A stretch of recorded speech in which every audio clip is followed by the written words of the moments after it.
श्रीमद्भगवद्गीता अथ प्रथमोऽध्यायः द्वितीयश्लोक।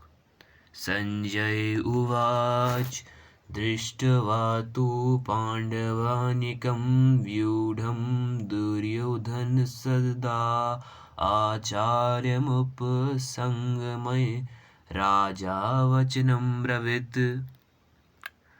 तो जैसे पूर्व श्लोक में राजा धृतराष्ट्र अपने मंत्री संजय से प्रश्न करते हैं कि धर्म की भूमि कुरुक्षेत्र में मेरे और पांडवों के पुत्रों ने क्या किया, तो उसके उत्तर रूप में संजय यह श्लोक बोलते हैं। इसका अर्थ है, उस समय वज्रव्यूह से खड़ी हुई पांडवों की सेना को देखकर राजा दुर्योधन द्रोणाचार्य के पास जाकर यह वचन बोलने लगे।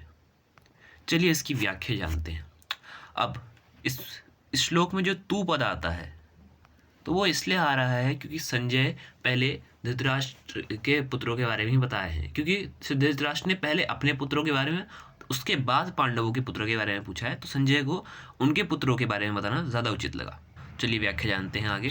दृष्ट्वा तु पांडवानिकम व्यूढ़म, इसकी व्याख्या यह है कि श्लोक का जो मैंने अभी आपको अर्थ बताया, पांडवों की वज्रव्यूह से खड़ी सेना को देखने का तात्पर्य यह है कि पांडवों की सेना बड़ी ही सुचारू रूप से और एक ही भाव से खड़ी थी।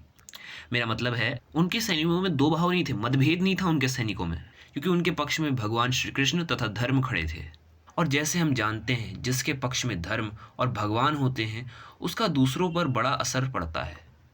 इसलिए संख्या में कम होने पर भी पांडवों की सेना का तेज अर्थात प्रभाव था और उसका दूसरों पर बड़ा असर पड़ता था।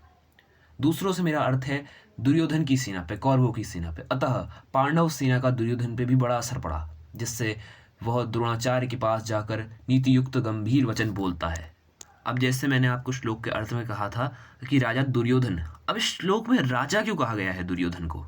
अब दुर्योधन को राजा कहने का तात्पर्य यह है कि धृतराष्ट्र का सबसे अधिक अपनापन यानी अर्थात मोह दुर्योधन से ही था, क्योंकि एक तो वह उनका सबसे बड़ा पुत्र भी था, और अगर पारंपरिक दृष्टि से देखा जाए तो दुर्योधन ही असली युवराज थे, क्योंकि धृतराष्ट्र सबसे बड़े भाई थे, धृतराष्ट्र बड़े भाई थे पांडु के, और दुर्योधन धृतराष्ट्र के पुत्र थे। तो अगर सही से देखा जाए तो दुर्योधन ही राजा थे।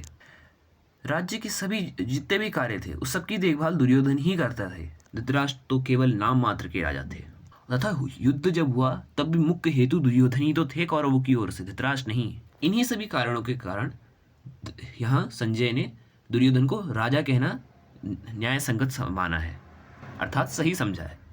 आचार्य मुपसंगमय, अब इस पद का अर्थ है कि जो दुर्योधन था वो द्रोणाचार्य के बाद मुख्यतः तीन कारणों की वजह से गया था। पहला कारण अपना स्वार्थ सिद्ध करने के लिए, अर्थात द्रोणाचार्य के भीतर पांडवों के प्रति द्वेष भाव, उनके मन में विष घोलने के लिए पांडवों के प्रति, उनको अपने पक्ष में विशेषता मतलब अपने पक्ष में लाने के लिए। दूसरा कारण था व्यवहार में गुरु के नाते आदर देने के लिए भी द्रोणाचार्य के पास जाना दुर्योधन ने उचित माना। और तीसरा और अंतिम कारण यह था कि मुख्य व्यक्ति का सेना में यथास्थान खड़े रहना बहुत आवश्यक होता है, अन्यथा व्यवस्था बिगड़ जाती है। इसलिए दुर्योधन का द्रोणाचार्य के पास खुद जाना उचित था, मतलब उन्होंने उचित माना अपना जाना द्रोणाचार्य के पास। लेकिन अब कई लोगों को इसमें एक शंका हो सकती है कि दुर्योधन को तो पितामह भीष्म के पास जाना चाहिए था, जो कौरव सेना के सेनापति थे। परंतु प्रश्न ये है कि जो दुर्योधन है वो गुरु द्रोण के पास ही क्यों गया? इसका समाधान यह है, इसका उत्तर यह है कि जो दोनों थे भीष्म और गुरु द्रोण, दोनों उभय पक्षपाती थे, अर्थात वे कौरव और पांडव दोनों के ही पक्ष रखते थे। उन दोनों में जो द्रोणाचार्य थे, गुरु द्रोण थे, उनको भी सबसे ज़्यादा राजी करना था, क्योंकि जो वो थे पितामह भीष्म, वो तो उसके दादा लगते थे दुर्योधन के। तो दुर्योधन ने सोचा मैं तो उन्हें बाद में मना भी लूंगा, परंतु जो गुरु द्रोण थे उनका दुर्योधन से गुरु के नाते एक स्नेह था, रिश्ता था, परंतु केवल गुरु और शिष्य के नाते उनके बीच स्नेह था, कुटुंब के नाते नहीं। इसलिए दुर्योधन पहले उन्हीं के पास जाना उचित समझता है। और व्यवहार में भी कई लोगों को ऐसा देखा जाता है कि जिसके साथ स्नेह नहीं है उससे अपना स्वार्थ सिद्ध करने के लिए मनुष्य उसको ज़्यादा आदर देना सही समझता है। अब जो दुर्योधन था उसके मन में, जैसे मैंने आपको बताया, वो उसके दादा थे, तो उसके मन में एक विश्वास था कि भीष्म जी तो हमारे दादाजी हैं, अतः उनके पास ना जाऊं या ना जाऊं, बाद में तो उनको बना ही सकता हूं मैं, बाद में तो उनको मना ही लूंगा मैं। अगर ना जाने से वे नाराज भी हो गए मान लो, तो उन्हें मैं बाद में मना भी सकता हूँ, कारण कि पितामह भीष्म के साथ दुर्योधन का कौटुंबिक संबंध और स्नेह था।